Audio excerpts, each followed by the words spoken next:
Kasama po natin, walang iba kundi si Dr. Lina Policarpio. Magandang umaga po, Doc. Magandang umaga, Miss Ninia. Welcome to our program. It's refreshing kasi at least maiba naman dahil marami sa ating mga kababayan ay may mga alagang aso at pusa. So, meron po tayong, unahin na muna natin itong exciting event dahil meron pong International Pet Summit. Kailan po ito? Yung International Pet Summit will be held on July 24, 25, and 26, 2026. That's next week na po at the SMX Mall of Asia.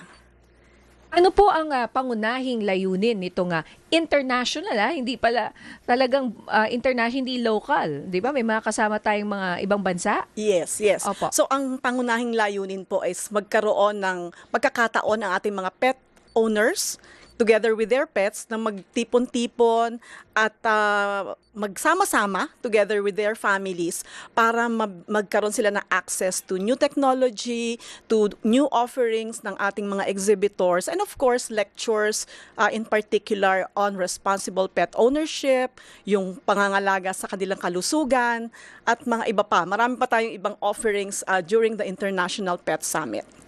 So, meron din po doon mga pwedeng mabili, ganyan, na mga stuff or meron pagkain or ano ba yung mga accessories sa ating beloved pets. So marami po. We have actually more than 60 exhibitors. Hindi pa kasama doon yung ating mga major sponsors. And most of them will be also selling or magbibenta sila ng kanilang mga bagong produkto. So sabi mo nga, yung tulad ng mga siguro clothes, mga collars, and even mga pet food, mga treats, iba-iba pa. Okay, so saan po ito uli at anong oras? Ilang araw po ito? It's a 3-day event, July 24, 25, and 26 at the SMX Mall of Asia. And ang gates po natin ay magbubukas from 9 to 6 p.m. So hindi ko nabanggit, meron din tayong mga on-the-spot training by our Pinoy dog whisperer, si Lester Sapanta. So on the spot po yan on July 25 and 26. Ayan, nag-guest na rin po sa amin Si Lester. Yes. Galing, di ba? Oh, ang galing niya. Kaya binigyan niya kami ng tips kung paano hindi kagatin ng aso.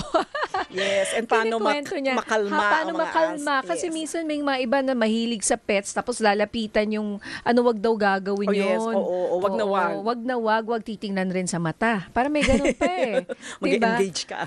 Oo, kasi baka, wag yung, kung hindi nyo kilala. Yes. Hindi ho oo. ba? Okay, so sa dami po ng usong-uso ngayon ng mga pets, Doc, ano ba ang siguro paalala ng inyong association dyan sa Philippine Veterinary Medical Association sa mga pet owners po ngayon? Ano mga kailangan nilang bantayan at gawin bilang responsible pet owner? So hindi basta nagkaroon ka ng pet, yun na yun eh. So dapat prepared ka rin bago dumating sila sa inyong bahay. May sapat na pagkain, may source of water, and of course, dapat dinadala sa veterinarian. Hindi kung kailan may sakit na lang at saka lang natin dadalhin sa veterinarian. And syempre hindi libre din syempre ang magkaroon ng pet. So you have to be financially prepared doon sa mga potential na kailangan during the lifespan of the pet. And syempre yung pagkain niya, yung tubig, yung gamot, yung bakuna, lalong-lalo lang ang bakuna, and hindi pinapabayaan syempre. Hindi basta, nakuha ko na si pet and that's it. Yung iba nga, pinapamigay or pag-ayaw na. Yes, oo. Huwag na wag sana yon. In fact, meron tayong mga advocacy partners who will be dealing on that.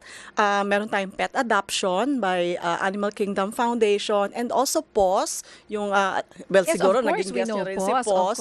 Si Biyaya Animal Care will also be there. Also nag-guest na sa amin, of course. And may isa pa, baka makalimutan ko si Cara, yung sa mga naman natin, mga community cats natin. Yes. Andun din si Cara. I think nag-guest rin sa atin. So Mahilig yung kami aming sa apat, pets dito. yung aming apat na advocacy partners ay syempre mga kilala natin na rin. Opo, ayan. At okay, ano ba yung mga importanteng bakuna na hindi dapat ma-miss ng ating mga pet Pangunahin owners? na po ngayon kasi rabies. Ang Pilipinas andun pa rin sa mga bansa na mataas ang cases ng rabies. Kaya nag-imbita po tayo ng ating taga Bureau of Animal Industry Na director din po ng PVMA, si Dr. Sheng Ordinario, who will be talking about yung aming advocacy campaign din ng PVMA, which is A Rabies-Free Future Starts With Me. So babanggitin niya doon ano yung mga schedule ng rabies vaccination, yung sabi mo nga, yung wag hahawak ng pets agad ng pets ng iba, and syempre yung mga nakatakda ng ating mga vets sa kanilang mga clinics na bakuna. Dapat wag i-miss yung mga yon.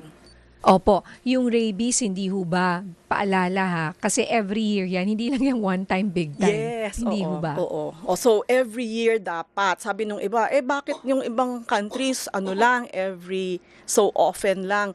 Tandaan po natin, sa Pilipinas, ang rabies ay pa rin, lagana pa rin. And ang deaths dito sa Philippines due to dog bites or pet bites ay umaabot minsan ng 400 a year. So, hindi biro yung 400 a year. Madali naman pong ma-prevent through vaccination. And of course, we also do nga pala spay and neuter campaigns. And hindi ko nabanggit, the International Pet Summit is organized by the Philippine Veterinary Drug Foundation and the PVDNA or the Philippine Veterinary Drug and Nutrition Association. So sila po yung talagang abala dito. Ako po ay nahatak na maging consultant of this event. And also, we would like to bring up yung pagkakapon. Gaano ito ka-importante? Importante po kasi kung mapapansin natin, ang daming strays pa rin sa ating mga community, sa ating mga barangay. And pag pinakapon po natin ang ating aso at pusa, may iwasan natin yung pagdami nila. So yung tinatawag nating population management ng ating mga pets. Tsaka naiiwasan din po ang ibang mga sakit pagkapon yung ating mga pets. So kung meron po mga libreng kapon na ino-offer ang ating mga local government units, samantalahin niyo po yan. Ang PVMA din po ay nag-offer din yan noong March 19. We conducted a nationwide spay and neuter program. Yun nga po yung A Rabies-Free Future Starts With Me. And nakapagkapon po tayo ng more than 5,000 pets. So, wow, yes, ang dami po, ang dami. And nung March 11 po, nakapagbakuna naman tayo ng more than 150,000, I guess, na Buong bansa po buong ito. bansa. Opo. Sama-sama po yung mga LGUs na sumama dun sa ating kampanya para makapagbakuna at makapagkapon. Ayan po, paalala po sa ating mga pet owners na maging responsable. Yes. Kasi nga, ayaw po natin na pababayaan lang, pag nadami nyo sila, tapos papabayaan lang, hindi ho ba? Meron pa po bang upcoming event about may ganyan po, libreng bakuna or papakapon? Ano po yan? Halos lahat naman ng LGU, especially ang Quezon City is very active. Nagbibigay po sila ng libreng bakuna, libreng kapon once in a while. And kung sa ating mga pet owners po, puntahan nyo lang po ang inyong mga LGUs. Meron po silang ganyang programa. And kumbaga naka-ano na yan naka-program yan all year long. And yung March kasi is Rabies Awareness Month. Come September, magkakaroon din po tayo because that's Rabies Month naman. So, magkakaroon din tayo ng, advance info. Meron tayong gagawing pet run na-organize pa natin kung saan talaga yung venue.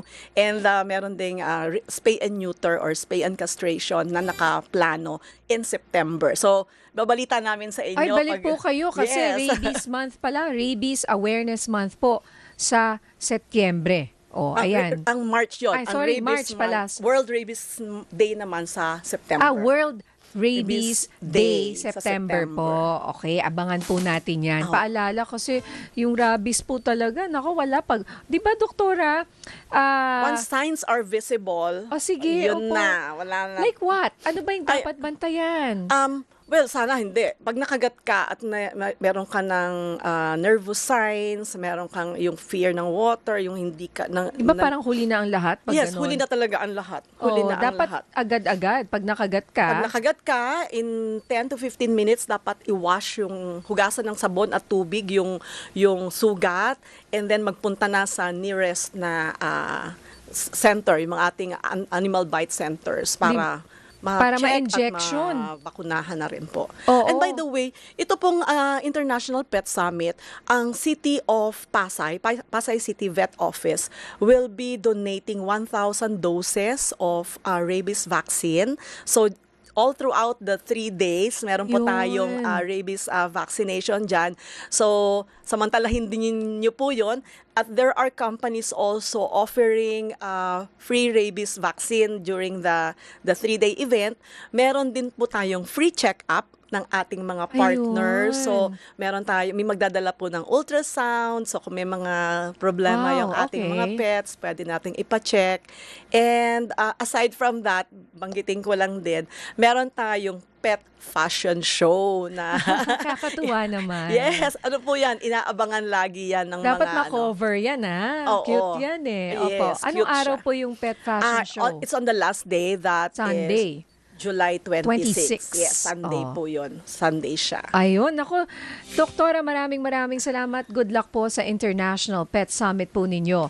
At sana po ay makapunta po tayo dyan, ano? May entrance fee ba? Yung It's pala. free. Libre Free. po ito. Libre. So, punta po kayo. We're expecting more than 10,000 visitors a day. And this is higher than the anticipated namin na number. So, kung maging masikip man po, pasensya na po. At marami tayong pet owners talaga na gustong-gustong makasama dito sa ating International Pet Summit. Pero pipilitin po namin ma-accommodate talaga lahat during the 3-day event. But at this point, nagpapasalamat po kami sa lahat na nag-pre-register na. Naka 10,000 na tayo na pre-register Sa per day. pre-registration, That's per day. mag-pre-register na kayo. Oo. Opo. Okay. So, Dr. Lina Policarpio, Presidente ng Philippine Veterinary Medical Association, maraming salamat po sa inyo. Maraming salamat, Miss Nina. Thank you very much. Thank you.